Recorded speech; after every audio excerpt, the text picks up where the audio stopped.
pessoal! Hoje eu vou falar sobre um tema que é muito querido para mim. Tão querido que inclusive eu vou lançar agora o meu novo livro falando exatamente sobre ele, que é A Renda Fixa é a Mãe da Bolsa. Vamos falar sobre isso?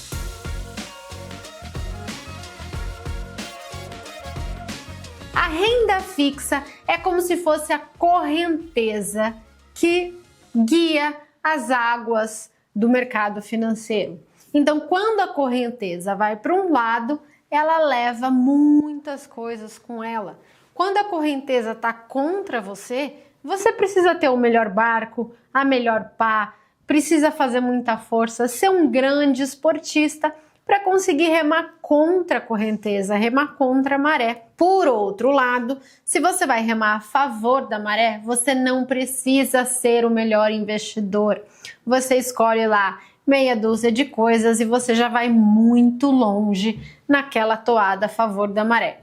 Então, eu vou mostrar para vocês o início do meu livro, algumas provas de que a renda fixa é a mãe da bolsa e que mesmo que você seja um investidor de bolsa e prefira muito mais o Bruce a mim, mesmo assim você tem que entender de renda fixa, porque ela vai influenciar até mesmo no preço das suas ações, tá bom? Então, tá aqui a capa do meu livro novo, que a gente trabalhou muito nele aí nos últimos meses. Por enquanto, a gente só tem o e-book disponível e depois eu vou falar um pouco dele para vocês. Mas daqui a 1 ou 2 meses a gente deve ter também o livro físico e também vou falar mais disso para vocês.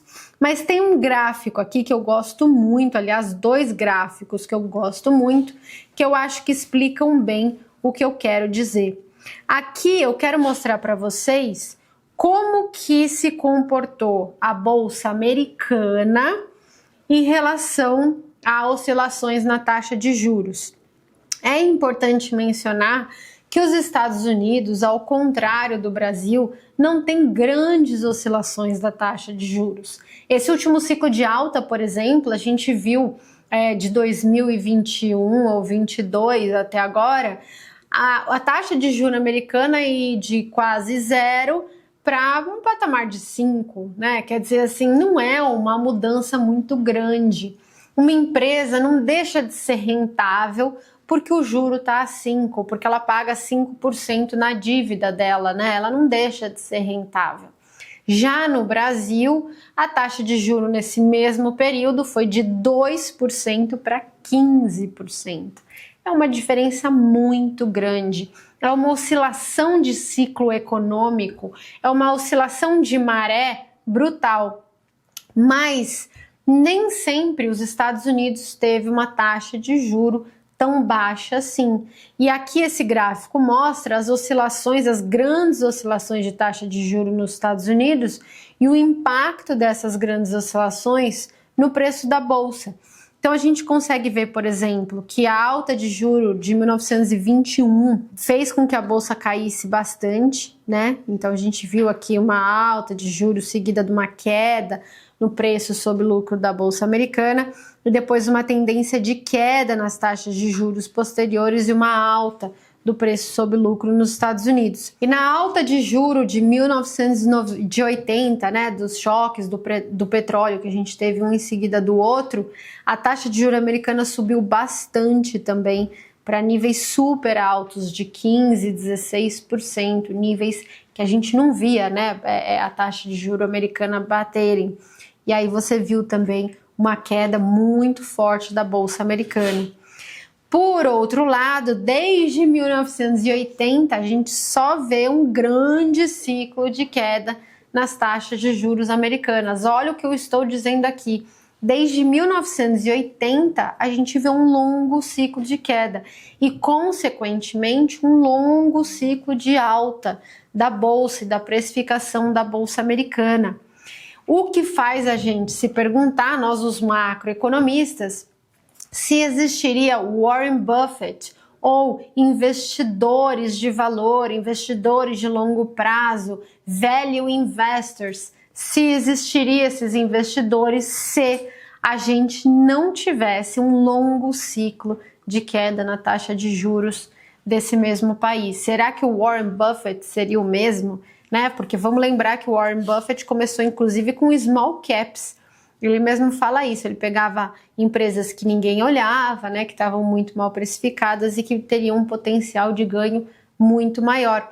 Eu, quando fui na reunião do Berkshire Hathaway, uma das perguntas lá dos investidores foi: e se eu só tivesse 50 mil reais? Se você só tivesse 50 mil reais, o que você faria hoje começando? E ele fala: procure small caps, procure empresas que estão fora do radar dos grandes investidores, exatamente porque você consegue crescimentos maiores. Mas essas empresas são altamente ligadas umbilicalmente com o ciclo de taxa de juros. E porque você teve um grande ciclo de queda de juros, com as taxas indo aí de 16 para níveis atuais, em torno de 4, você pode ter uma grande expansão de múltiplos nos Estados Unidos nesse mesmo período. Será que se a gente tivesse uma taxa de 16 nos Estados Unidos, a gente teria esses múltiplos? Provavelmente não, né? Que é, grosso modo, o que acontece no Brasil. Então, aqui no Brasil, eu peguei aqui de 2005 a 2017, mas temos inclusive gráficos mais longos que você pode ver claramente o impacto de um aumento de taxa de juro relevante no preço da bolsa. Então, por exemplo, de 2006 a 2008, a gente teve um grande ciclo de queda das taxas de juros, indo de grosso modo 20% até 11%, e isso fez, né, ajudou, não fez, mas ajudou que a gente tivesse um grande ciclo de expansão nos preços da Bolsa Brasileira. Da mesma forma, a gente teve depois um ciclo de alta de juros, né, a partir aí de 2008, um ciclo de queda na Bolsa, depois um ciclo posterior de queda de juros e alta da Bolsa, aí aqui novamente ciclo de alta de juros, queda na Bolsa, queda de juros, alta da Bolsa e depois alta de juros e queda da Bolsa.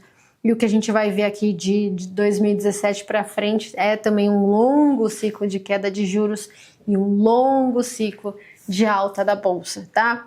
Embora a renda fixa no longo prazo não seja o principal fator de sucesso de uma empresa, porque vai depender da sua margem, da sua capacidade de crescer, de continuar competitivo, de ganhar mercado, enfim, mas no curto prazo ela é 1/3 ou quase metade do fator de movimentação dos preços, tá? Então é muito importante você entender os movimentos de juros, entender os ciclos econômicos para poder dominar a sua carteira de ações, principalmente se você investe em small caps. Inclusive no livro eu mostro estudos que mostram o impacto da taxa de juros nas small caps e nas large caps, e você vê que o impacto nas small caps é muito maior. Outra coisa também que o juro influencia muito, e que eu quero mostrar esse gráfico super legal para vocês, é que quando as taxas de juros estão altas, os investidores alocam menos em ações, o que é óbvio, mas enfim, foi estudado também. Então a gente vê que quando a taxa Selic está agora 15%, ninguém quer investir em ações. Os fundos não querem investir em ações. Os institucionais, né, os grandes fundos, como por exemplo fundos de previdência, não estão olhando para ações e eles estão no menor patamar histórico de alocação em ações, que é o que mostra aqui esse gráfico, tá? Então a gente vê que como a taxa de juros está muito alta, a gente veio tendo aí uma queda, desde que a gente teve um ciclo de alta da Selic, a gente vem presenciando aqui uma queda bem relevante da alocação de fundos, tá? Em ações. Você vê que eles estão com uma alocação bem menor aqui de FIAs, né?